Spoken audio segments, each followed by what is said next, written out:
Hey Trey, as you've heard a lot of guys say they don't want to participate in the home run derby because it might mess up their swing. You feel like that might be the opposite for you because it seemed like you regained that home run stroke. Yeah, I was kind of joking before that my swing wasn't really feeling too great, in the 3 weeks to a month leading up to the Derby. So I figured, what the hell, I don't know if it can be that much more, um, you know, too messed up, I guess you would say. And like I said, it was just such a cool opportunity to pass up given the situation. And my year and a half leading up to it, it was just such a fun night and one of the most incredible experiences I've ever had. Next is John Mioli. Trey, what was the best part of it for you, looking back on it? It was all, I mean, it's hard to even say right now, but I think having like my whole family and all my friends there, especially after everything that we've all been through together. I mean, I wouldn't have gotten through last year without all of them. To have, and I include Sarah and my family too, but it was just incredible to be able to share that night with them after having a lot of tough days. The last year and a half was just so special, and it was just so cool to have them on the field with me after the game. And we took our Christmas card picture afterwards, which was pretty nice, and got that over with and don't have to worry about it later in the year because it's not one of my favorite things to do. So it was fun to have them all there and supporting me on a really fun night.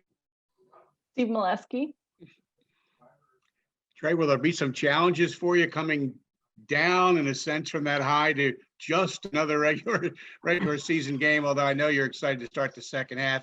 And as you look at the team in the second half, what are some goals for the Orioles?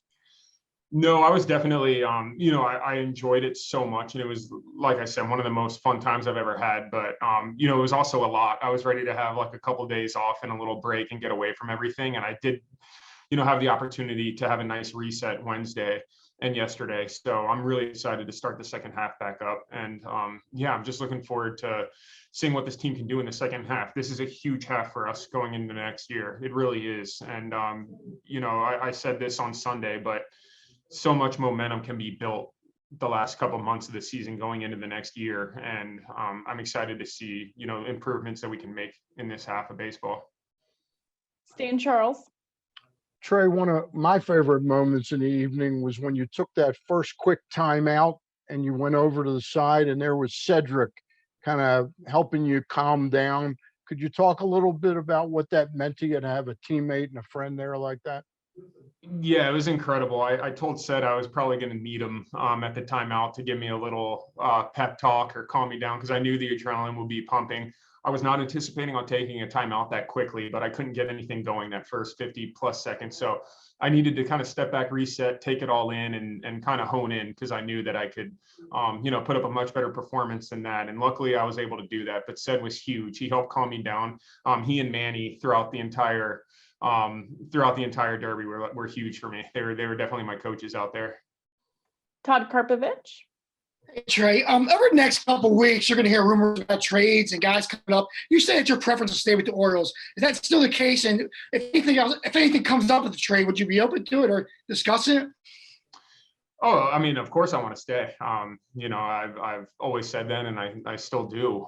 But again, that's something that I can't control. It really, it's a business, and I know that. So whatever happens. I really hope to stay, but I understand that there's a much bigger picture than just myself. So, I hope to stay. I think I will, but at the same time, it's not anything that I'm going to put much thought to because I really have no say in it. Savannah McCann from MLB.com. Hey Trey, I know you said that you wanted to do the home run derby to show people that there is a life after a cancer diagnosis. Did you have anybody reach out to you, or did you see any messages on social media from people, thanking you for sharing that story and your story on such a large platform?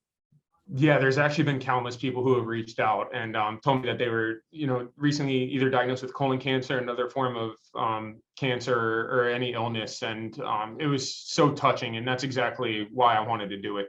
And my older sister runs my foundation, and she said that we're just trying to sort through all the messages we've gotten from people like that. And she's, told me about some really cool ones she's seen. And it's something that, I want to respond to everything I can, but it's really tough. But I'm just so appreciative for all the kind words that everybody has the messages have just been flooding in. It's been amazing.